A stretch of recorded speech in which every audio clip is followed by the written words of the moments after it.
Bienvenidas familias despiertas a esta clase de la escuela para familias despiertas. Hoy vamos a hablar sobre límites.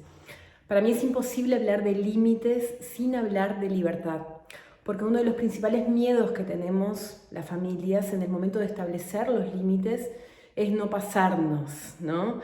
O no saber poner límite realmente y quedarnos del lado de la permisividad, que es lo que sentimos que pasa muchas veces. Es como que o me siento autoritario o me hacen ver que no pongo límites. Entonces, lo que vamos a ver en esta clase es cómo ponerlos, cuándo son importantes y cómo definir esa línea que parece tan tenue pero que es muy clara entre lo que es permisividad y lo que es autoritarismo, ¿sí? Que es donde nos vamos a encontrar nosotros con la crianza respetuosa. Una crianza que sí tiene límites y que esos límites son muy importantes para que el niño pueda tener libertad.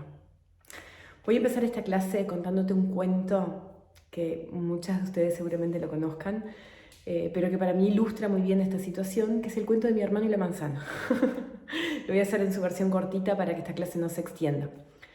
Mi hermano, criado por mi mamá fue una mujer que desde muy chiquita se hizo cargo de sus hermanos.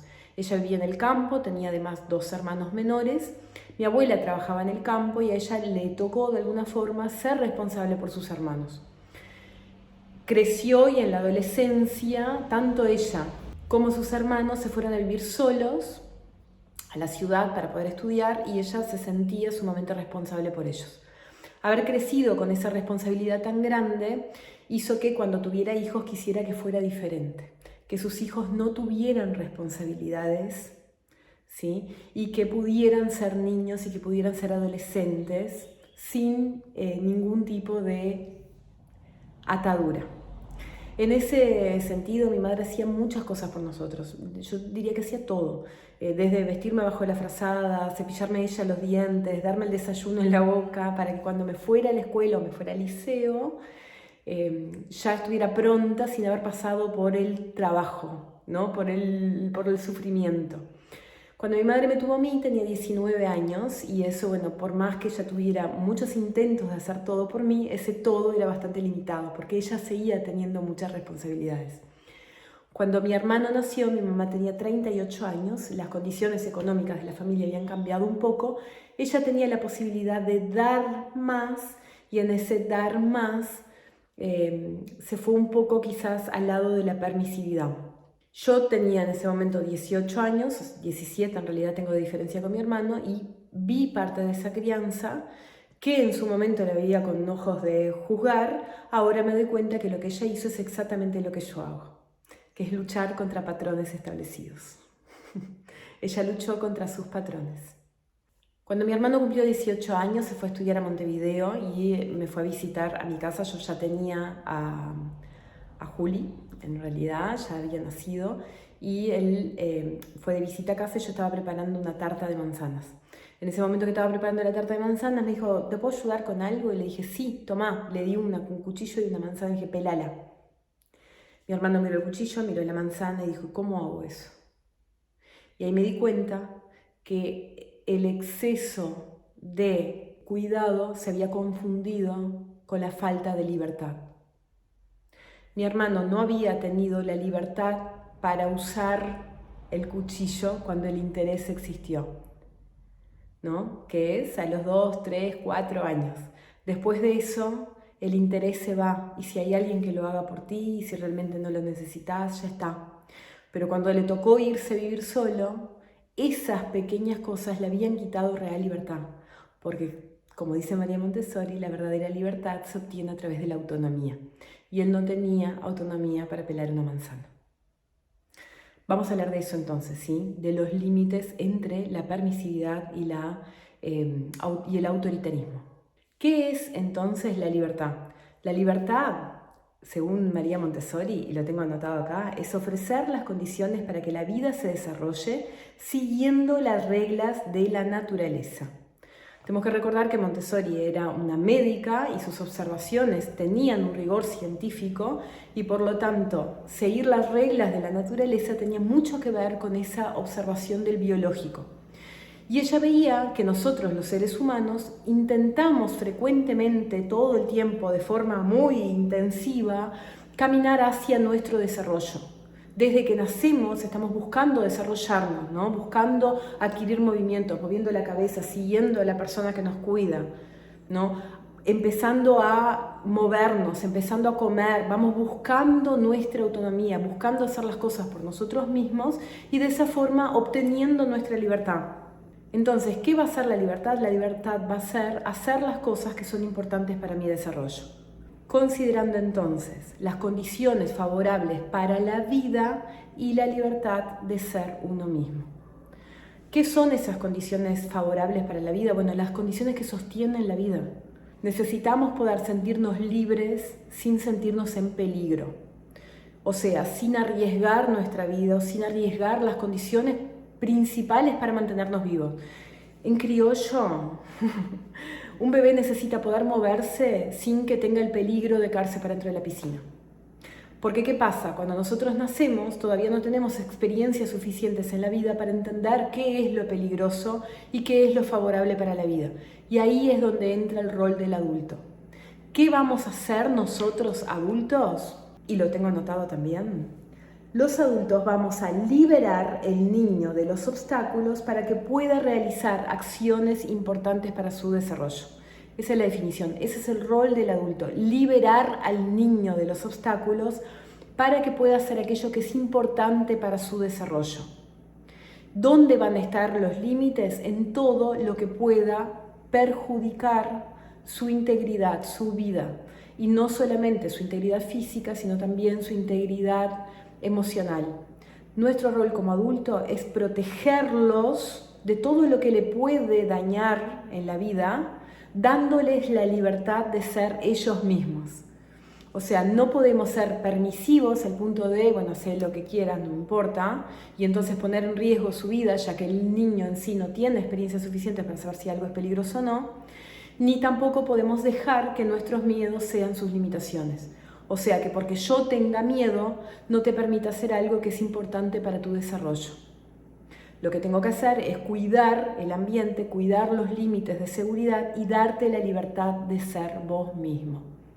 Ahora, ¿cómo sabe el niño lo que es importante para sí mismo y lo que es importante para su desarrollo, ¿no? ¿Por qué creemos que el niño sabe lo que necesita más que el adulto que lo cuida? Bueno, María Montessori también, dentro de su método y en base a la observación científica, determinó que uno de los pilares de su método es la autoeducación. Es decir, nosotros nos construimos a nosotros mismos. Y ella decía que esa autoconstrucción, esa autoeducación es guiada por un guía interior, por una fuerza interna que nos empuja hacia la vida.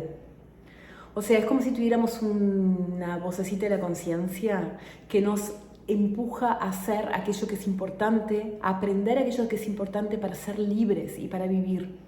Entonces, cuando vos ves a tu hijo empecinado en usar el cuchillo, ¿no? A pesar de que para ti es re peligroso, bueno, cuidá el ambiente, cuidá que el cuchillo sea seguro, que no tenga por ahí puntas, ¿no? Pero que no sea hiperfiloso, que sea un cuchillo de sierra, pero que corte.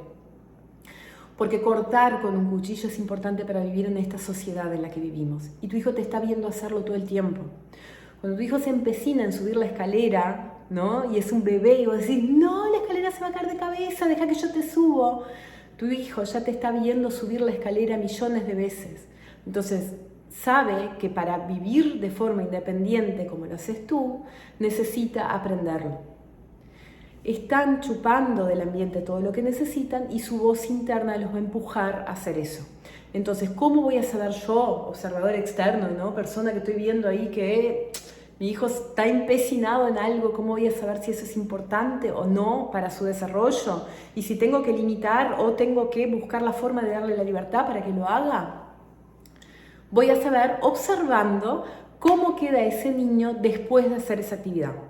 Si tu hijo, después de hacer algo que intentó con mucho ahínco, ¿no? Que fue, peleó, quería jugar con agua y vos no lo dejabas, y quería, y en un momento vos dijiste, ¿sabes qué? Andá y hacelo. Te pusiste a un costado y después te diste cuenta que no era tan grave, que se mojara, y bueno, ensució un poco y te puso un poco nerviosa, pero pudiste tolerarlo y al final, cuando termina, se ve revigorado, se ve un niño tranquilo y un niño feliz. Si cuando termina su actividad se ve revigorado, entonces eso es importante para su desarrollo. Si intenta con mucho ahínco hacer algo, como por ejemplo agarrar el celular y mirar videos en YouTube, y vos lo dejás agarrar el celular y mirar videos en YouTube y él no puede cortar, no puede llegar a un fin solo, no puede completar el aprendizaje que está buscando, vos necesitas interrumpir y eso termina en una explosión, bueno, eso no es importante para su desarrollo y ahí es donde debe existir un límite. Entonces, ¿cómo vamos a saber dónde limitamos y dónde no? En primer lugar, observando cómo queda el niño después de completar la actividad. Si queda tranquilo, revigorado, feliz, bueno, es una actividad que es importante para su desarrollo. Voy a buscar la forma de dentro de los límites, de que dentro de los límites lo puede ejecutar con libertad. Si queda pasado, lo afecta físicamente y emocionalmente, queda como sobregirado, bueno, entonces yo lo que voy a buscar es la forma de limitarlo antes, porque es mi rol como adulto cuidar su seguridad. Ese es mi rol. Darle el ambiente seguro para que pueda desarrollar su propia libertad. ¿Y cómo hago para darles ese ambiente seguro, verdad? Lo que voy a hacer es liberar el ambiente de obstáculos, porque en realidad el ambiente de por sí ya ofrece las oportunidades. Yo lo que necesito es quitar los obstáculos. Lo complicado acá es que el principal obstáculo a la libertad del niño somos nosotros también. No es la escalera el obstáculo, la escalera es la oportunidad, no es el cuchillo que corta el obstáculo, el cuchillo es la libertad, la oportunidad, perdón. El problema, ¿sabes cuál es? Somos nosotros. Y los obstáculos que ponemos son generalmente 3. El primero son las prohibiciones, cuando repetimos todo el tiempo no, no, no, no, no, no, no, no. Lo que estamos haciendo con ese no, que es prohibir, es generar un obstáculo. ¿Qué va a pasar cuando nosotros decimos mucho que no y algo es importante para su desarrollo? Que cuando yo me dé vuelta, cuando yo me tenga que ir a otro lugar, cuando ese niño esté solo, lo va a hacer independiente de mis prohibiciones. ¿Por qué lo va a hacer? Porque es importante para él. Y un niño va a ser capaz de obedecernos siempre recién después de los 6, 7, 8 años. Que sea capaz no significa que quiera hacerlo. Tiene que confiar plenamente en nosotros para poder obedecernos, para poder entender que si yo le digo algo realmente sea por su bien. ¿Sí? Entonces eso lo vamos a tener que sembrar antes. Primer obstáculo importantísimo, las prohibiciones. Tenemos que, sí, obviamente va a haber cosas que las vamos a tener que prohibir, pero tienen que ser pocas, claras y siempre se tienen que repetir. Si es prohibido tocar la hornalla cuando está prendida, es prohibido siempre. Esa es bastante clara, ¿verdad? Siempre es prohibido porque si la hornalla está prendida y yo toco, me quemo, entonces siempre que esté prendida no se puede tocar. Eso es un límite claro.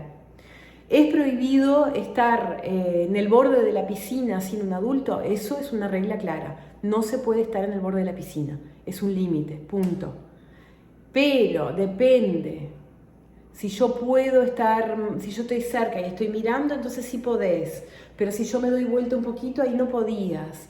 Y ahí ya empieza a ser dudoso. Bueno, ahí es donde nosotros tenemos que buscar otro tipo de límites, que no van a ser las prohibiciones.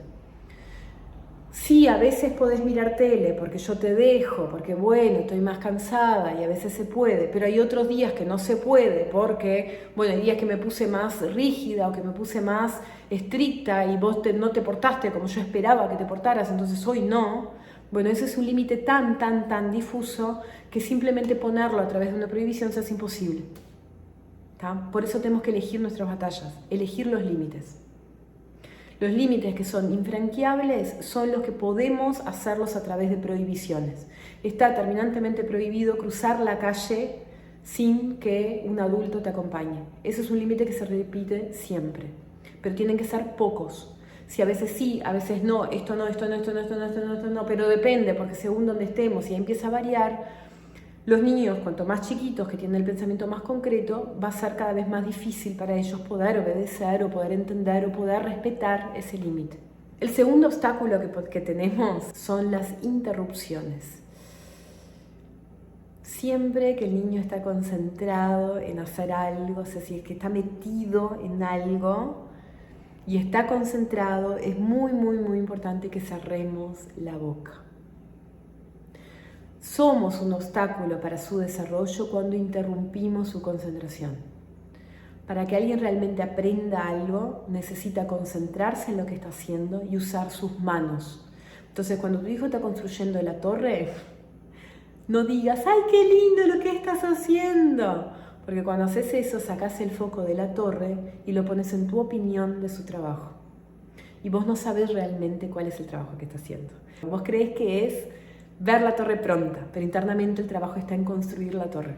Y quizás en la mitad sea importante tirarla y volver a hacerla. Y el último obstáculo que tenemos que retirar dentro de nuestro rol de adultos, de sacar obstáculos, van a ser las ayudas innecesarias. Hay también una frase de Montessori que me encanta y que es muy clara en cuanto a esto, que es: nunca interrumpas a un niño en algo que él cree poder hacerlo solo, independiente de la velocidad en la cual avance. O sea, si lo está haciendo, va lento, se tranca, le cuesta, pero lo sigue haciendo, sigue intentando, no ayudes. Porque cuando vos ayudás, lo que estás haciendo es mostrarle que tú lo podés hacer, que tú lo podés hacer más rápido, mejor, más ordenado, más limpio. Pero no le estás permitiendo terminar su trabajo y entonces ver que él lo puede hacer. El tercer obstáculo entonces para el desarrollo son las ayudas innecesarias. Y vos me vas a decir, bueno, pero a veces necesita que lo ayude o a veces me pide que lo ayude. Bueno, ahí entra en ayudas necesarias. ¿Cuándo una ayuda es necesaria? Cuando el niño ya no avanza en su trabajo o cuando ya no cree poder hacerlo solo. Cuando se empieza a frustrar y la frustración lo va a llevar al abandono. Cuando empieza a frustrarse, ese es el momento de ayudar. ¿Y cómo voy a ayudar? Voy a ayudar bajando la dificultad a un poquito menos, bajando un grado de dificultad. ¿Para qué? Para que él pueda seguir a partir de ahí. Le voy a facilitar su trabajo, pero no lo voy a hacer por él. Y de esa forma voy a estar sacando, ¿no?, la ayuda innecesaria como obstáculo y le voy a estar ayudando a que pueda completar su trabajo. Entonces hasta acá aprendimos que nuestro rol es sacar los obstáculos y permitirles desarrollarse, autoconstruirse, libres de obstáculos, pero con límites claros. Entonces, ¿cómo sé dónde no voy a poner límites? Bueno, no voy a poner límites a todo aquello que es importante para su desarrollo y lo voy a saber qué es o no observando cómo queda ese niño después de hacer esa actividad. Pero ¿cuándo voy a poner límites? ¿Cuándo es que sí voy a poner límites? Porque claro, hasta ahora me dijiste cómo no poner y cómo correrme de escena. Pero entonces yo quiero saber cuándo tengo que poner.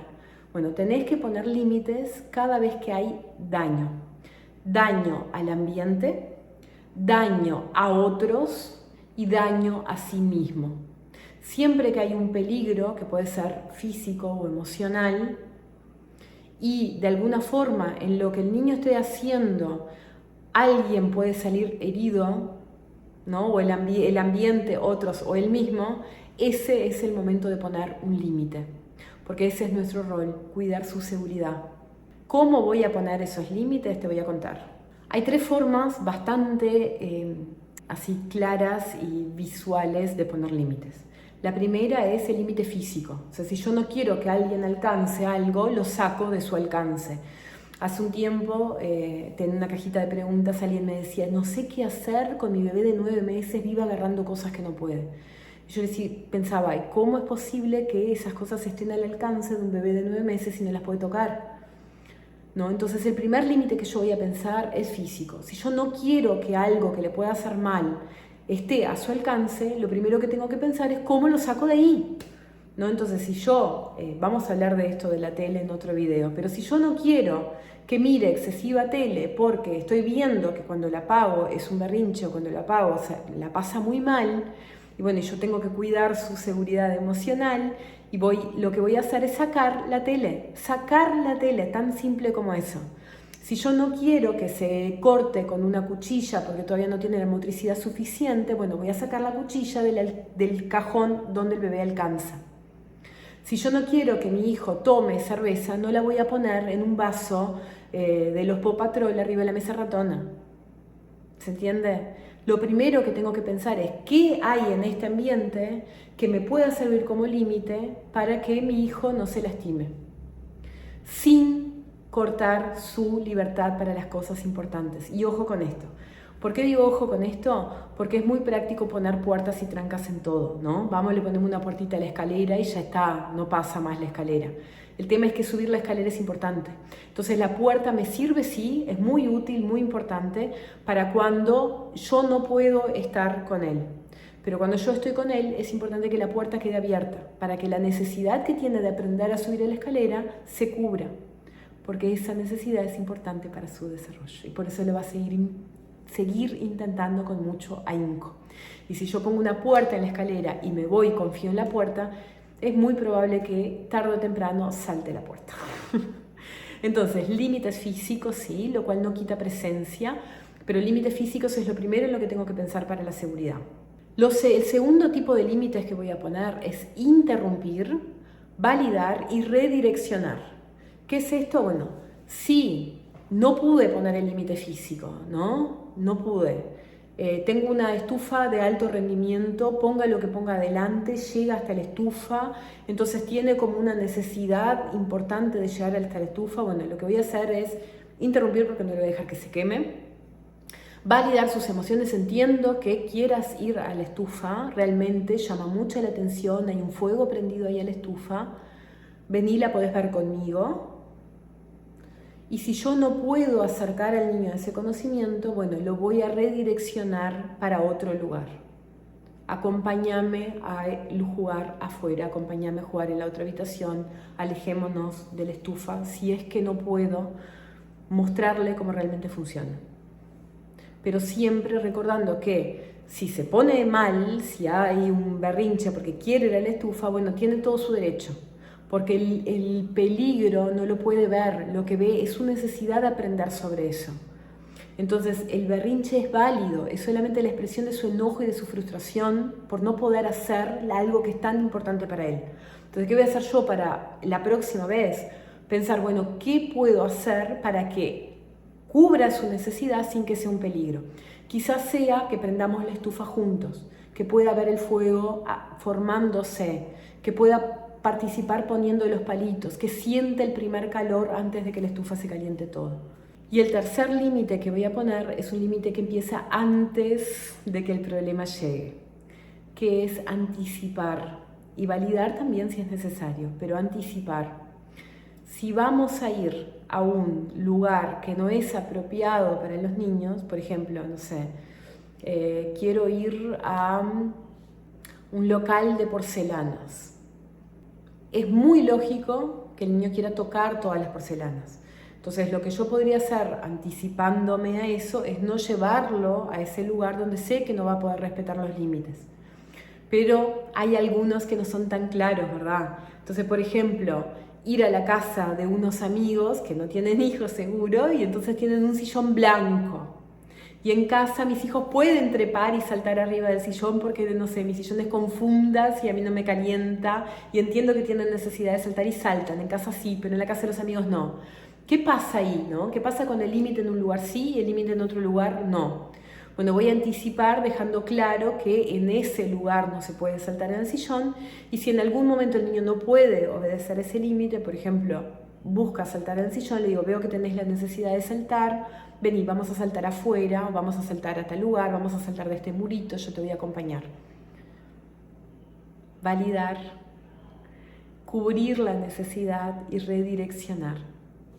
Pero siempre, siempre, siempre es importante que tengamos claro que los límites son necesarios, son importantes y justamente saber, conocer los límites es lo que nos permite movernos en libertad en el ambiente. Entonces, lejos de ser límite una palabra contraria a libertad, límite y libertad son complementarios. Espero que esta clase te haya servido, que haya quedado ahí las respuestas a algunas de las preguntas que tenés y en el futuro vamos a hablar mucho más sobre este tema.